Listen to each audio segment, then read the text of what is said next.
South ఇండియాలోనే అతి తక్కువ ధరలకి రత్నాలను అందించే ఏకైక సంస్థ 6JVR. నమస్తే, welcome to Suman TV news. నేను మీ సాయి. ఆంధ్రప్రదేశ్ ఎన్నికలలో కీలక పరిణామాలు చోటు చేసుకుంటున్నాయి. తాజాగా నెలకొన్నటువంటి అసంతృప్త జ్వాలనను చల్లార్చేందుకు పార్టీ నేతలు తమ ప్రయత్నాలు చేస్తున్నారు. జనసేనలో కూడా నెలకొన్నటువంటి ప్రస్తుత పరిస్థితులకు సంబంధించి పవన్ కళ్యాణ్ ఒక కీలక నిర్ణయం తీసుకునే దిశగా అడుగులు వేస్తున్నట్టుగా తెలుస్తుంది. ఇప్పుడు జనసేనలో కొనసాగుతున్న కొన్ని నియోజకవర్గాల్లోని అసంతృప్త నేతలతో భేటీ అయ్యి అసంతృప్తులను చల్లార్చేందుకు కీలక పరిణామం జరగబోతున్నట్టుగా తెలుస్తుంది. దీనికి సంబంధించి మనం మాట్లాడదాం. మనతో పాటు Suman TV news chief editor Keshav గారు ఉన్నారు. సార్ నమస్తే. నమస్తే. సో జనసేనలో పోతిన మహేష్ వెళ్ళిపోయిన తర్వాత పవన్ కళ్యాణ్ కొంత పార్టీ పైన సీరియస్గానే ఫోకస్ చేసినట్టు కనపడుతుంది. మిగతా నియోజకవర్గాల్లో ఉన్నటువంటి అసంతృప్త నేతలను బుజ్జగించేందుకు సీరియస్గానే యాక్షన్ ప్లాన్ రెడీ చేస్తున్నారన్నట్టుగా ఒక సమాచారం. ఏం చెప్తారు దీనికి? అంటే పోతిన మహేష్ వెళ్ళిపోవడం అనేది కాదు, అంతకు ముందర కూడా పవన్ కళ్యాణ్ వరుసగా ఈ అంశాలపైన ముఖ్యంగా అసమ్మతి, అసంతృప్తి వీటిని చల్లార్చేటువంటి ప్రయత్నాలు చేస్తూ వచ్చారు. పోతిన మహేష్ ఎపిసోడ్ ఏంటంటే ఒక సర్జికల్ స్ట్రైక్ లాంటిది. ఎందుకంటే పోతిన మహేష్ని పిలిచి మాట్లాడి ఓదార్చి న్యాయం చేయలేకపోతున్నాను అనేటువంటి మాట, నా సొంత అన్నయ్యకి టికెట్ ఇవ్వలేకపోయాను, నాకు ఇంత క్లోజ్గా ఉండే వాళ్ళకి నేను టికెట్ ఇవ్వలేకపోయాను, వీళ్ళ పేర్లు కూడా చెప్పి పబ్లిక్ మీటింగ్లోనే చెప్పాడు కదా ఆయన. చెప్పిన తర్వాత ఈయన అనూహ్యంగా తెర వెనుక ఆయన ప్రయత్నాలు ఆయన చేసుకుని ఒకసారిగా జంప్ అయ్యాడు ఆయన. సో కాబట్టి ఆ అసంతృప్తిని చల్లార్చే ప్రయత్నాలు చేయట్లేదు అనడానికి అవకాశం లేదు. ఒక్కొక్క అడుగు వేస్తూ వెళ్తున్నారు. సో అధినేత చెప్పినప్పుడు కన్విన్స్ అయ్యేవాళ్ళు కొంత కలిసి పనిచేసే ప్రయత్నం చేస్తున్నారు. కన్విన్స్ అవ్వని వాళ్ళు వాళ్ళ దారి వాళ్ళు చూసుకోవడానికి ప్రయత్నాలు చేస్తున్నారు. ఇప్పుడు కూటమి పేరుతో జరుగుతున్నటువంటి రాజకీయం వల్ల అధికార పార్టీకి నష్టం జరుగుతుంది అని భావించిన సందర్భంలో ఆయా నియోజకవర్గాల్లో బలంగా ఉన్నటువంటి కూటమిలో నేతల్ని, టికెట్ రాని అసంతృప్తుల్ని చేరదీసేటువంటి ప్రయత్నం జగన్మోహన్ రెడ్డి గారు చేస్తున్నారు. ఆ క్రమంలోనే ఇప్పుడు ఈయన కానీ నెల్లూరులో మనుక్రాంత్ రెడ్డి కూడా ఏదో రేపు ఎల్లుండో జాయిన్ అవుతారు, ఆయన భేటీ అయ్యారంట, ఆయన కూడా జాయిన్ అవుతారని. అలానే ప్రకాశం జిల్లాలో కూడా ఒకరిద్దరు పేర్లు వినిపిస్తున్నాయి. సో ఇట్లాంటి వాళ్ళందరూ వరుస పెట్టి ఆల్రెడీ మొన్న పాముల రాజేశ్వరి జాయిన్ అయింది, పి గన్నవరం మాజీ ఎమ్మెల్యే, ఇప్పుడు 2004లో కాంగ్రెస్ పార్టీ నుంచి ఎమ్మెల్యే, లాస్ట్ టైం ఎలక్షన్స్లో జనసేన నుంచి పోటీ చేసింది, ఓడిపోయింది. అంటే ఓడిపోవడం మీన్స్ ఓ 10,000 ఓట్లు 15,000 ఓట్లు వచ్చినట్టున్నాయి.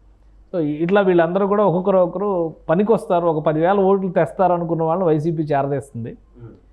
మాట్లాడి బుజ్జగించేటువంటి అవకాశాలు ఉన్న వాళ్ళకి చెప్పినా కన్విన్స్ అవ్వకపోతే ఏం చేసే పరిస్థితి లేదు. కాబట్టి జనసేన కూడా గమ్మునుండేటువంటి పరిస్థితి ఏర్పడుతుంది. ఇప్పుడు ఏంటంటే ఆల్రెడీ ఎన్నికల నోటిఫికేషన్కి సమయం దగ్గర పడుతుంది. వీళ్ళు జంటగా ప్రచారాలు చేయడం మొదలుపెట్టారు. ఇక కూటమి తరపున, ఎందుకంటే నోటిఫికేషన్ వచ్చిన తర్వాత కూటమి తరపున ఢిల్లీ నుంచి పెద్ద మనుషులు కూడా వస్తారు, ప్రధానమంత్రి కానీ, కేంద్ర హోంమంత్రి కానీ, ఇతర నాయకులందరూ కూడా. ఎందుకంటే బీజేపీ ఇంతవరకు ప్రచారంలో జోరందుకున్నటువంటి దాఖలాలు లేవు. అంతో ఎంతో ఎవరైతే టీడీపీ నుంచి వచ్చి టీడీపీ క్వార్టరీగా బీజేపీలో పనిచేస్తున్నారంటూ విమర్శలు ఎదుర్కొన్నారో వాళ్ళే కాస్త జనంలో తిరుగుతున్నారు. బీజేపీ క్యాన్వాసింగ్ ఎక్కడన్నా కనిపిస్తున్నాయా? ఏవో 4-5 విజయవాడ పశ్చిమ కాన్స్టిట్యున్సీ ఆయన తిరుగుతున్నాడు, సుజనా చౌదరి. నియోజకవర్గాల్లో కార్యక్రమాలు జరుగుతున్నాయి కానీ పార్టీ పరంగా ఎక్కడా లేదు. ఈవెన్ పురంధేశ్వరి కూడా ఎంపీ క్యాండిడేట్గా పోటీ చేస్తున్నటువంటి వ్యక్తి ఒక్కసారి రాజమండ్రి పర్యటనకి వెళ్ళారు, 4-5 నియోజకవర్గాల సమన్వయ సమావేశాలు నిర్వహించారు. సత్యకుమార్ ధర్మవరంలో ఒక మీటింగ్ నిర్వహించారు.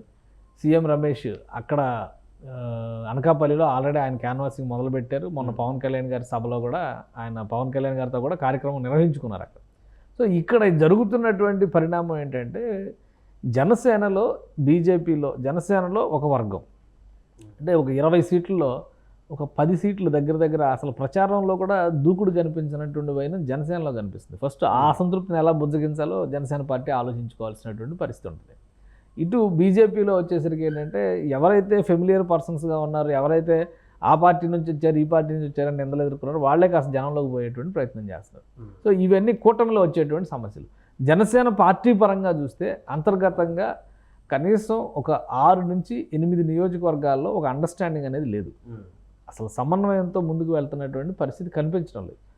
దానికి తోడు టికెట్లు ఆశించినటువంటి నేతలు నేరుగా బాహాటంగానే విమర్శలు చేస్తున్నారు. ఇప్పుడు ఉదాహరణకి తిరుపతి ఆర్ఎన్ శ్రీనివాస్ మీద ఇప్పుడు ఇవాళ సాయంత్రం బహుశా పవన్ కళ్యాణ్ తిరుపతి వెళ్తారు. అక్కడ జనసేన పార్టీ నాయకులు కిరణ్ రాయలు అసంతృప్తిగా ఉన్నారు, తెలుగుదేశం పార్టీ నాయకులు సుగుణమ్మ అసంతృప్తిగా ఉంది, మొన్న జాయిన్ అయినటువంటి జేబీ శ్రీనివాస్ ఇండస్ట్రియలిస్ట్ ఆయన అసంతృప్తి. అసలు ఆర్ఎన్ శ్రీనివాస్ని కలుపుకుని వెళ్ళే పరిస్థితులు లేదు. ఎంత దారుణమైనటువంటి పరిస్థితుల్లో జనసేన పార్టీ ఎమ్మెల్యే అభ్యర్థులు ఉన్నారంటే ఉగాది పర్వదినం వస్తే కనీసం ఒక వేడుకగా వాళ్ళ నియోజకవర్గాల్లో నిర్వహించుకొని ఓటర్లను ఆకట్టుకునే ప్రయత్నం చేసిన దిక్కు లేదు. రంజాన్ పర్వదినం వస్తే ఇప్పుడు ఆ టైంలోనే కదా ఓటర్లని పట్టుకోవడానికి, ఓటర్లను ఆకర్షించడానికి ఒక ఈవెంట్ ఆర్గనైజ్ చేసినటువంటి పరిస్థితి కూడా లేదు ఎక్కడ. రంజాన్ ఇప్పుడు బీజేపీతో కలిసినటువంటి నేపథ్యంలో మైనారిటీ ఓటు మొత్తాన్ని కూడా కన్సాలిడేట్ చేసుకోవాలని వైసీపీ చాలా చాకచక్యంగా ప్రయత్నిస్తుంది. మరి వీళ్ళు ఎక్కడ ప్రయత్నించారు? ఎక్కడికక్కడ ఇఫ్తార్ విందు, తెలుగుదేశం పార్టీ నాయకులు చాలా చోట్ల ఇఫ్తార్ విందులు నిర్వహించారు. అదే విజయవాడ పశ్చిమ నియోజకవర్గం ఇంత గట్టిగా మాట్లాడినటువంటి పోతిన మహేష్ కూడా ఇఫ్తార్ విందు నిర్వహించినటువంటి దాఖలాలు లేవు అక్కడ. సో ఇవన్నీ కూడా పార్టీకి నష్టం చేసేటువంటివి. ఎలా గెలుస్తారు? ఎమ్మెల్యే అభ్యర్థులు అంటే పవన్ కళ్యాణ్ బొమ్మ చూసి, జనసేన జెండా చూసి ఓట్లు వేసారు కదా. ఆ బలం ఎప్పుడు వస్తుంది అంటే ముందు మీరు బలమైనటువంటి నాయకులుగా నియోజకవర్గాల్లో ముద్ర పడితే అప్పుడు మన పార్టీని ఓన్ చేసుకునేటువంటి అవకాశం వస్తుంది. ఇక్కడ అందరూ ఏంటంటే జెండాని, నాయకుడిని ఓన్ చేసుకుంటే మనం గెలిచేస్తాం అనేటువంటి ఆశ మీద, అంటే పవన్ కళ్యాణ్ అనేటువంటి ఒక అంబారీ ఏనుగు నడిచి వస్తుంటే ఆ పైన ఎక్కేసి మనం గెలిచాం జబ్బలు జరసాలని చూస్తున్నట్టుగా జనసేన పార్టీ నాయకుల తీరు ఉంది. సో ఈ క్రమంలో అక్కడ ఉన్నటువంటి అసంతృప్తులను పవన్ కళ్యాణ్ గారు వాటిని ఏమి సముదాయించలేరు. కానీ నాయకుల మధ్య వచ్చేటువంటి సమస్యల వరకు మాత్రం ఆయన ఫోకస్ చేయడానికి అవకాశం ఉంది. అక్కడ వరకే ఇప్పుడు జనసేన పార్టీకి సంబంధించిన ప్రధాన కార్యాలయంలో ఈ అంశాలపైన ఆయన చర్చలు జరుగుతున్నారు. కొంతమంది నాయకులతో ఆల్రెడీ ఫోన్ కాన్ఫరెన్స్లో మాట్లాడుతున్నారు, కొంతమంది పార్టీ కార్యాలయానికి వచ్చారు. మళ్ళీ సీట్ల మార్పుకు సంబంధించి టీడీపీ అధినేత, బీజేపీ నేతలతో ఆయన భేటీ అయ్యేటువంటి పరిస్థితి. ఇవన్నీ చేసుకుంటే ఆయన సొంత నియోజకవర్గంలో కూడా క్యాన్వాసింగ్ చేసుకోవాలి. ఇలాంటి సందర్భంలో మరొక అంశము, ఉన్నటువంటి ఈ 21 స్థానాలలో కూడా ఇంకా మార్పు చేర్పులు ఉంటాయేమో అనేటువంటి చర్చ జనసేనలో కొనసాగుతుంది. అలా జరిగేటువంటి అవకాశం ఉందా? ముఖ్యంగా అవనిగడ్డ కానీ, పాలకొండ కానీ మార్చాల్సిన అవసరం అయితే స్పష్టంగా ఉంది. మార్చాల్సిన అవసరం ఉంది. ఎందుకంటే ఇప్పుడు వీళ్ళు వేసుకున్నటువంటి లెక్క ప్రకారం పవన్ కళ్యాణ్ చెప్తున్నటువంటి 100% స్ట్రైకింగ్ రేట్ రీచ్ కావాలంటే ఇలాంటి సందర్భాలను ఉపయోగించుకుని జనంలోకి వెళ్ళలేనటువంటి నాయకులు ఖచ్చితంగా గెలవలేరన్న విషయాన్ని అర్థం చేసుకోవాలి. అవనిగడ్డ విషయంలో బుద్ధప్రసాద్ గారికి చాలా పాజిటివ్ ఉంది. ఎందుకంటే ఏ యాక్టివిటీ జరిగినా ఆయన అక్కడ ఇన్వాల్వ్ అవుతారనేటువంటి అభిప్రాయం ఉంది. కేవలం జనసేన జెండా పట్టుకుని ఆ ప్రచారం చేసుకున్నటువంటి నాయకులు ఎవరో కూడా పవన్ కళ్యాణ్ గారు వస్తున్నారంటే ఇళ్లలోంచి బయటకు వచ్చి జనంలోకి వచ్చేటువంటి పరిస్థితి ఉంది తప్పితే రాజకీయంగా వాళ్ళు యాక్టివ్గా కాన్స్టిట్యున్సీస్లో తిరిగినటువంటి దాఖలాలు లేవు. కాబట్టి బుద్ధప్రసాద్ గారి నియోజకవర్గం కంటే కూడా మిగతా నియోజకవర్గం, ముఖ్యంగా ఆ పోలవరం నియోజకవర్గంలో ఒక సమన్వయం లేదు. ఇప్పుడు పార్టీ మధ్య సమన్వయం ఉండట్లేదు, పార్టీల మధ్య సమన్వయం ఉండట్లేదు. అది నష్టం తీసుకొచ్చేటువంటి అంశం. ఇక్కడ అసంతృప్తి నేతలుగా ఉన్నటువంటి వాళ్ళందరూ ఇప్పుడు విజయవాడ పశ్చిమ నియోజకవర్గం నుంచి పోతిన మహేష్ వెళ్ళిపోయారు, పి గన్నవరం నుంచి పాముల రాజేశ్వరి వెళ్ళిపోయింది. సో ఆ నియోజకవర్గాలపైన వైసీపీ తన వ్యూహాన్ని మారుస్తుంది. రేపు వాళ్ళ అభ్యర్థులను మార్చొచ్చు, లేదా వీళ్ళ సేవలను ఉపయోగించుకోవడం ద్వారా జనసేన అభ్యర్థులను కట్టడి చేసేటువంటి అవకాశం ఉండొచ్చు. పార్టీ నుంచి వెళ్ళిన వాళ్ళ ఇప్పుడు వైసీపీ సులువుగా కంట్రోల్ చేయగలిగేది జనసేన ఎంచుకున్న నియోజకవర్గాలు, బీజేపీ ఎంచుకున్న నియోజకవర్గాలు. ఎందుకంటే వీళ్ళ క్షేత్రస్థాయిలో ఆశించినంత బలం లేదు. టీడీపీ నియోజకవర్గాల్లో బలమైనటువంటి కేడర్ ఉంది, అలానే 2-3 దఫాలు గెలిచినటువంటి నాయకులు ఉన్నటువంటి పరిస్థితి ఉంది. వాటన్నిటిని చూసుకుని వాళ్ళు సమన్వయం చేసుకోవడానికి అవకాశం ఉంటుంది. కానీ ఇక్కడ సమన్వయ లోపానికి ఎక్కువ అవకాశం ఉంటుంది. యాక్టివిటీ విషయంలో కావచ్చు, డబ్బు ఖర్చు పెట్టేటువంటి విషయంలో కావచ్చు, నాయకులందరి మధ్య సమన్వయ విషయంలో కావచ్చు, ఈ 3 విషయాల్లో కూటమిలో ఈ 2 పార్టీలు పోటీ చేస్తున్నటువంటి నియోజకవర్గాలు బలహీనంగా ఉన్నాయి. కాబట్టి వీటన్నిటినీ సరి చేసుకోకుండా కేవలం నాయకుల్ని బుజ్జగించి సరిపెట్టి, ఏంటంటే ఇప్పుడు వాళ్ళందరూ న్యూసెన్స్ చేస్తారు. ఎందుకు చేస్తారు? రేపు ఏదో అష్యూరెన్స్ ఇస్తారు, నామినేటెడ్ పోస్టులను, ఎమ్మెల్సీలను, ఇంకోటనో ఇస్తారనే ఆశతో ఓ 10 మందిని పోగేసి వాళ్ళ అసంతృప్తిని, వాళ్ళకి ఉన్నటువంటి బలాన్ని చూపించేటువంటి ప్రయత్నం వాళ్ళు చేస్తారు ఖచ్చితంగా. కానీ దాన్ని రూపుమాపేటువంటి క్రమంలో పార్టీ ఇచ్చేటువంటి ఎజెండా ఏ విధంగా ఉంది, పార్టీ ఎటువంటి దిశానిర్దేశం చేస్తుంది, సరైనటువంటి సమన్వయకర్తల్ని, మానిటరింగ్ సిస్టమ్స్ని అపాయింట్ చేసింది. అసలు ఇంకో దరిద్రం ఏంటంటే జనసేన పార్టీ అపాయింట్ చేసినటువంటి ఈ సమన్వయకం అంటే ఈ మానిటరింగ్ కమిటీ ఒకటి, ఎన్నికల పర్యవేక్షణ కమిటీ ఒకటి అపాయింట్ చేశారు. ఇంతవరకు వాళ్ళు ఎవరికి తెలియదు. వాళ్ళు ఇచ్చినటువంటి లిస్టులో పేర్లు తప్పితే ఒక ప్రెస్ కాన్ఫరెన్స్ పెట్టిన పరిస్థితి లేదు, నియోజకవర్గాల్లోకి పోయింది లేదు, వీళ్ళు నలుగురు కూర్చుని మాట్లాడుకున్నది లేదు. అదొక రహస్య సమావేశాల్లాగా మరి ఏమైనా చేసుకుంటారా మరి ఎవరికి తెలియదు. ఎందుకంటే ఇలాంటివన్నీ కూడా పార్టీకి నష్టం చేస్తాయి, అభ్యర్థికి నష్టం చేస్తాయి. రేపు జనంలోకి వెళ్ళేటువంటి క్రమంలో వీళ్ళని కలవాలంటే బోల్డెని బ్యారికేడ్లు ఉంటే మనం ఎక్కడ వెళ్తాం అనేటువంటి అభిప్రాయం తీసుకొస్తాయి. సో వాటన్నిటిని బ్రేక్ చేయాల్సినటువంటి అవసరం జనసేన పార్టీలో ఉంది. వాటితో పాటు ఈ అసంతృప్త నాయకులందరినీ కూడా ఒక తాటిపైకి తీసుకురావడం ద్వారా కలిసికట్టుగా ముందు గెలుపు లక్ష్యం అనుకున్నారు, లేదంటే ఆ 20 సీట్లో కూడా గెలవని పరిస్థితి తీసుకొచ్చేటువంటి వాతావరణం కనిపిస్తుంది. ఎందుకంటే ఎక్కడికక్కడ ఇప్పుడు మనం ఇందాకే చెప్పుకున్నాం ప్రకాశం జిల్లాలో పరిస్థితి, నెల్లూరు జిల్లాలో పరిస్థితి. ఎక్కడైతే వైసీపీకి ఇబ్బందికరమైన పరిస్థితులు ఎదురవుతున్నాయో అక్కడక్కడ వైసీపీ తన ఆపరేషన్స్ని చాకచక్యంగా అమలు చేస్తూ పోతుంది. కూటమిలో ఆ సమన్వయం ఉండట్లేదు. అలానే పార్టీలుగా చూస్తే బీజేపీ, జనసేనలో ఆ సమన్వయం కనిపించడం లేదు. ముఖ్యంగా మనకు ఇది షెడ్యూల్ కేంద్ర ఎన్నికల సంఘం ప్రెస్ మీట్ పెట్టినప్పుడు ఇంత లాంగ్ గ్యాప్ వచ్చిందంటే విపక్షాలకు అడ్వాంటేజ్ ఉంటుందని చెప్పేసి మాట్లాడుకోవడం జరిగింది. కానీ క్రమంగా ఈ పరిణామాలను చూస్తే వైసీపీఏ ఈ యొక్క గ్యాప్ని మంచిగా వాడుకుంటున్నట్టుగా కనబడుతుంది. అంతే కదా. ఇప్పుడు ఆ రోజు అనౌన్స్మెంట్ వచ్చే సమయానికి 27వ తారీఖు నుంచి, మార్చి 27వ తారీఖు నుంచి పూర్తి స్థాయి ఎన్నికల ప్రచారాన్ని ఆయన మొదలు పెట్టేశారు. మధ్యలో గ్యాప్ తీసుకున్నారు. వెంటనే 16, 17 తారీఖులోనే మేనిఫెస్టో రిలీజ్ చేయాలనుకున్నది గ్యాప్ తీసుకుని 27 నుంచి మొదలుపెట్టారు. బస్సు యాత్ర మొదలుపెట్టారు. బస్సు యాత్ర అసలు షెడ్యూల్లోనే లేదు, వైసీపీ షెడ్యూల్లోనే లేదు. ఇప్పుడు ప్రతి నియోజకవర్గంలోకి జగన్మోహన్ రెడ్డి వెళ్తున్నారు. అలానే ఈ అసంతృప్తి ఉన్నటువంటి నాయకులు గెలవరనేటువంటి ఆ గణాంకాలు, క్షేత్రస్థాయి నివేదికలు ఇవన్నీ తెప్పించుకుంటున్నారు. వీటన్నింటినీ సమన్వయం చేసుకుని మళ్ళీ అక్కడ మార్పులు చేర్పులుగా ఆయన అవకాశం కల్పిస్తున్నారు.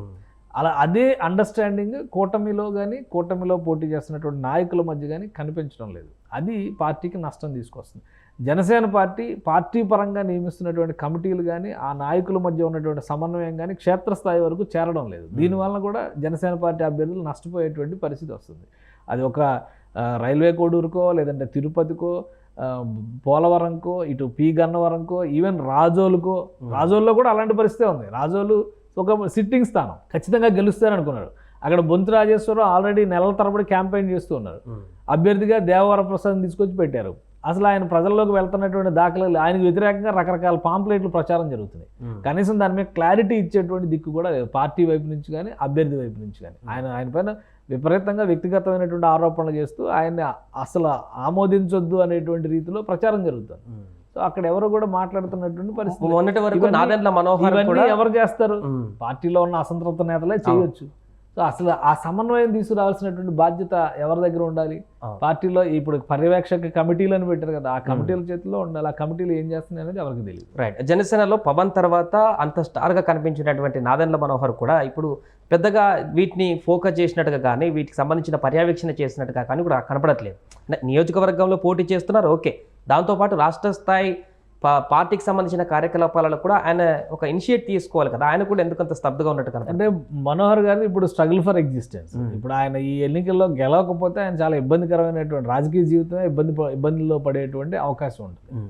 ఇంకోటి ఏంటంటే ఆయన సొంత నియోజకవర్గంలో కూడా కొన్ని సమస్యలు ఉన్నాయి కదా. తెలుగుదేశం పార్టీ నుంచి బలమైన నేత ఆలపాటి రాజాకి టికెట్ రిజెక్ట్ అయింది. అక్కడ సమన్వయం చూసుకోవాలి. కాబట్టి ఆయన దాని మీద ఫోకస్ పెట్టేటువంటి పనిలో ఉన్నారు. పవన్ కళ్యాణ్ గారితో సభ నిర్వహించాలనుకున్నారు. సో అది వాయిదా పడింది లాస్ట్ టైం. ఇప్పుడు నెక్స్ట్ షెడ్యూల్ కోసం ఆయన ప్లాన్ చేసుకోవాలి. ఆయనకు ఉండేటువంటి తలనొప్పులు ఆయనకున్నాయి. పార్టీలో పదవులతో సంబంధం లేకుండా, అంటే ఈ అభ్యర్థుల పోటీతో సంబంధం లేకుండా పార్టీలో పదవులు తీసుకునేటువంటి కొంతమంది నాయకులు ఉన్నారు. సో వీళ్ళు సమన్వయం చేసుకోవాలి. వీళ్ళు ఏ విధంగా సమన్వయం చేస్తున్నారు అనేది ఎవరికి క్లారిటీ. పవన్ కళ్యాణ్ గారు వస్తేనే అక్కడ రాజకీయం నడుస్తుంది, పవన్ కళ్యాణ్ గారు వస్తేనే సమస్యకి సొల్యూషన్ దొరుకుతుంది అనేటువంటి కండిషన్స్ జనసేన పార్టీలో సృష్టించారు. సో ఆ కండిషన్స్ వలన ఎక్కువ నష్టం జరుగుతుంది. ఇప్పుడు మంగళగిరి పార్టీ ఆఫీస్లో ఆయన వీళ్ళందరినీ కూర్చోబెట్టి బుజ్జగించాల్సినటువంటి పరిస్థితి లేదు. ఎక్కడికక్కడ సమన్వయం చేసుకుని కొన్ని కమిటీ ఇప్పుడు ఇన్ఛార్జీల నియామకం. నిన్న విజయవాడ సమన్వయ కమిటీ సమన్వయకర్తగా అమ్మిశెట్టి వాసుని వేశారు, కొత్తపల్లి సుబ్బారాయుడు అటు అమలాపురం దీనికి వేశారు. సో ఇట్లా ఇవన్నీ చూసినప్పుడు ఏంటంటే పరిస్థితులు చూసేటువంటి ప్రజలకి, ఓటర్లకి ఏమనిపిస్తుంది అంటే పార్టీలోనే ఒక సమన్వయం లేదనేటువంటి అభిప్రాయం కలిగితే దానివల్ల నష్టం ఎక్కువ జరుగుతుంది. ఈ ఎక్స్పోజర్ ఎవరు చేస్తారు? అధికార పార్టీ నుంచి ఆటోమేటిక్గా ప్రత్యర్థులు ఎవరుంటారో వాళ్ళు ప్రచారం చేస్తారు కదా, అది ఎక్కువ నష్టం తీసుకొస్తుంది. అందుకని ఇప్పుడు మాట్లాడే వాళ్ళేమో సైలెంట్ అయిపోయారు. జనసేన పార్టీలో ఉన్న పరిస్థితి, మాట్లాడే నాయకులు కొంతమంది సైలెంట్ అయిపోయారు.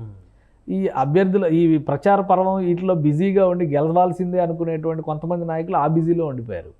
సమస్యలను పరిష్కరించవలసినటువంటి వాళ్ళు పవన్ కళ్యాణ్ గారు ఏం చెప్తారని ఎదురు చూస్తూ కూర్చున్నారు. కాబట్టి దీనివలన కూటమికి నష్టం జరుగుతుంది, జనసేనకి పార్టీగా కూడా నష్టం జరుగుతుంది. Right sir. సో మొత్తానికి అది జనసేనలో ఉన్నటువంటి నియోజకవర్గాల్లో ఉన్నటువంటి కొన్ని సమన్వయ లోపాలకు సంబంధించిన ఇబ్బందులను సమస్యలా చేసేందుకు, లేకుంటే అసంతృప్తులను తగ్గించేందుకు పవన్ కళ్యాణ్ మరొకసారి అందరితో భేటీ అయ్యేటువంటి అవకాశం కనిపిస్తుంది. నియోజకవర్గాల పరిస్థితికి సంబంధించి కూడా మరొకసారి మానిటరింగ్ చేసి, సమీక్షలు చేసి పూర్తి స్థాయిలో నిర్ణయాలు తీసుకునేటువంటి దిశగా అడుగులు వేయబోతున్నారు. సుమన్ టీవీలో మీ పర్సనల్ అండ్ బిజినెస్ ప్రమోషన్స్ కోసం కింది నెంబర్కి కాంటాక్ట్ చేయండి.